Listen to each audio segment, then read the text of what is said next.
Hello friends, Seena's ഗാർഡൻ്റെ മറ്റൊരു വീഡിയോയിലേക്ക് എവർക്കും സ്വാഗതം. കഴിഞ്ഞ ദിവസം വലിയഴീക്കൽ ബീച്ചിലേക്ക് ഞങ്ങൾ നടത്തിയ ഒരു ട്രാവലിംഗ് വീഡിയോ ആണ് ഇന്ന് അപ്ലോഡ് ചെയ്യുന്നത്.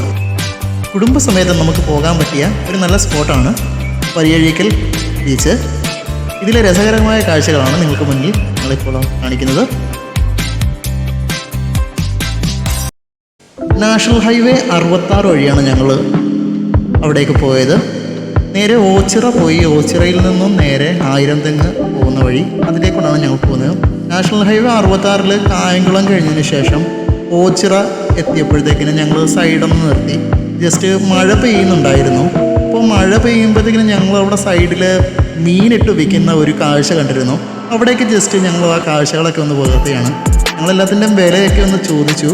അത്യാവശ്യം മത്തിയുണ്ട്, അയിലയുണ്ട്, പിന്നെ ചെമ്മീനുണ്ട്. നല്ല കുറഞ്ഞ റേറ്റിൽ തന്നെയാണ് ഇവർ വിൽക്കുന്നത്. നല്ല ഫ്രഷ് മീനാണ്, കടലിൽ നിന്ന് പിടിച്ചുകൊണ്ട് വന്നതേ ഉള്ളൂ. പിന്നീട് ഞങ്ങൾ സ്പോട്ടിലെത്തിയിട്ടുണ്ടായിരുന്നു.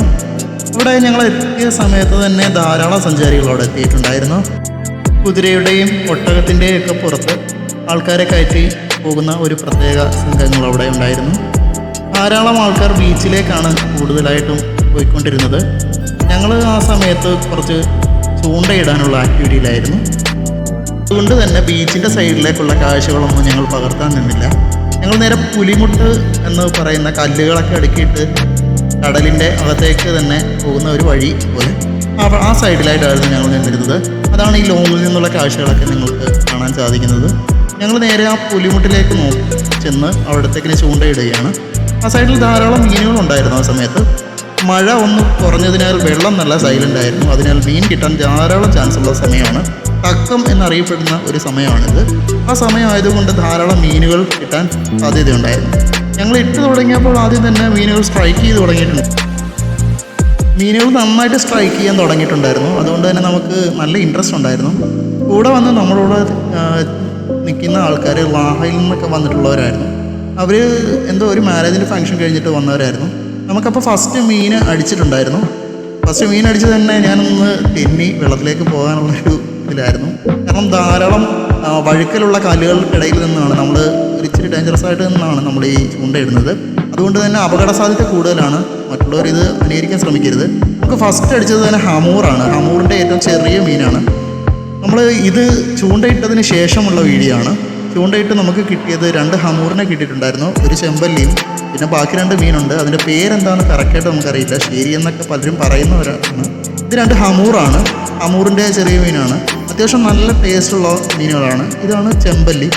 ഇതിൻ്റെ പേരെന്താണ് കറക്റ്റായിട്ട് അറിയില്ല. അറിയുന്നവരുണ്ടെന്നുണ്ടെങ്കിൽ ഒന്ന് കമൻറ്റ് ചെയ്തേക്കണേ. നമ്മുടെ വീഡിയോസ് കണ്ടിട്ട് ഇഷ്ടപ്പെടുവാണെന്നുണ്ടെങ്കിൽ നമ്മുടെ ചാനൽ സബ്സ്ക്രൈബ് ചെയ്യാനും ലൈക്ക് ചെയ്യാനും മറക്കരുത്. ഇതാണ് വലിയഴീക്കലിൽ ഇപ്പോൾ പുതിയതായിട്ട് വന്ന പാലം. വളരെ രസകരമായ ഒരു പാലമാണ്. നമുക്കവിടെ ലൈറ്റ് ഹൗസ്, നമ്മുടെ ലോങ്ങിൽ നിന്നുള്ള വ്യൂ നമുക്ക് കാണാൻ പറ്റും. ഈ ലൈറ്റ് ഹൗസൊക്കെ നല്ല ഭംഗിയായിട്ടുള്ള രീതിയിൽ അവർ കളറടിച്ച് വൃത്തിയാക്കിയിട്ടുണ്ട്.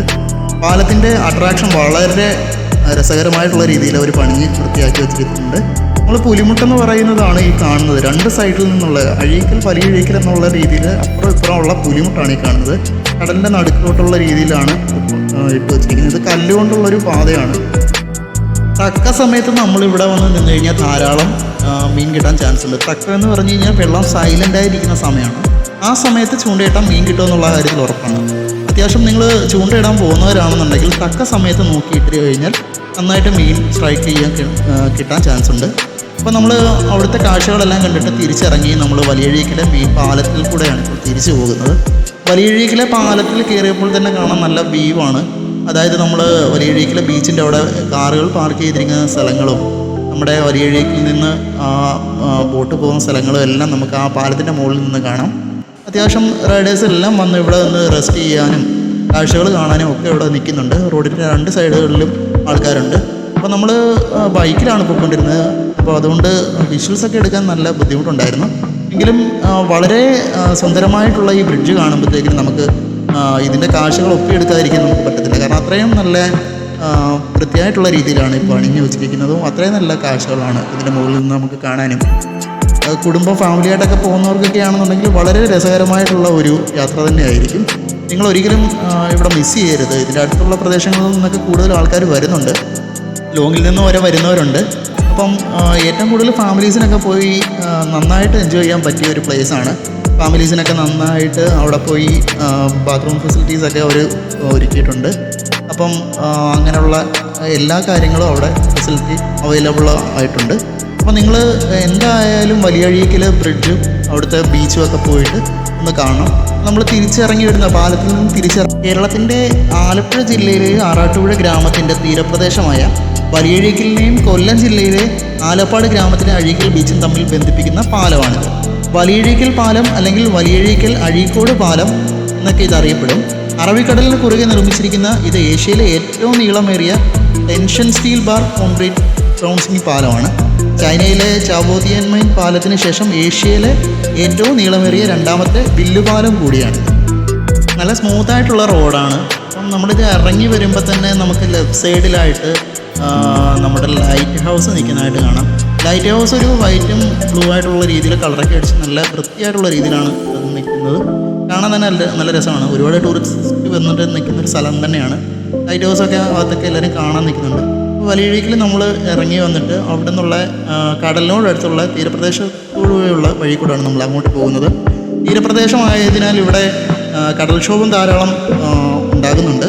അപ്പോൾ ആ കടൽക്ഷോഭത്തെ പ്രതിരോധിക്കാൻ വേണ്ടിയാണ് ഇവിടെ കടലിലെ ഈ തിട്ടകൾ ഉണ്ടാക്കി വെച്ചിരിക്കുന്നത്. മണ്ണ് കൊണ്ട് നിറച്ച ചാക്കുകളിലൊക്കെ ധാരാളം ഇതാണ് ഇവിടെ കൊണ്ടുവച്ചിരിക്കുന്നത്.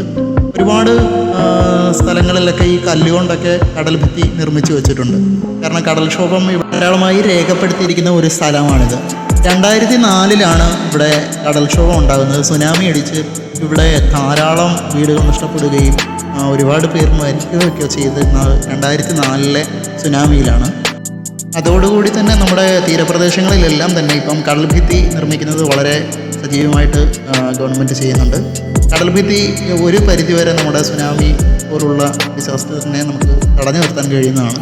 അതുകൊണ്ട് തന്നെ ജനങ്ങൾക്ക് ഒരു പരിധിവരെ ഒരു ആശ്വാസം നൽകുന്ന ഒന്നായി നിൽക്കുന്നു. എങ്കിലും ഇപ്പോഴും മഴ പെയ്യുമ്പോൾ ധാരാളമായി കടൽ കയറുന്നതായിട്ടുള്ള റിപ്പോർട്ടുകൾ നമുക്ക് ന്യൂസ് ചാനലുകളിലൊക്കെ കാണാം. 2018 പ്രളയ സമയത്ത് നമ്മൾ കണ്ടിരുന്നു ദ റിയൽ ഹീറോസ് ആയിട്ടുള്ള മത്സ്യബന്ധന തൊഴിലാളികൾ വന്ന് നമ്മുടെ ജനങ്ങളെ രക്ഷിച്ച ഒരു കാഴ്ച. ഇവരെ പോലുള്ള റിയൽ ഹീറോസ് ഉള്ള ഈ നാട്ടിലാണ് ധാരാളം ഇതുപോലെ പ്രകൃതിക്ഷോഭങ്ങൾ ഉണ്ടാകുന്നത്. പക്ഷേ ഇതിനെല്ലാം അതിജീവിച്ച് അവർ മുന്നോട്ട് പോകും. മത്സ്യബന്ധന തൊഴിലാളികൾക്ക് ഒരു ബിഗ് സല്യൂട്ട് നൽകിയിട്ടുണ്ട്. ഞങ്ങളുടെ വീഡിയോ ഇവിടെ അവസാനിക്കും. ഇഷ്ടപ്പെട്ടാൽ ലൈക്ക് തരണേ.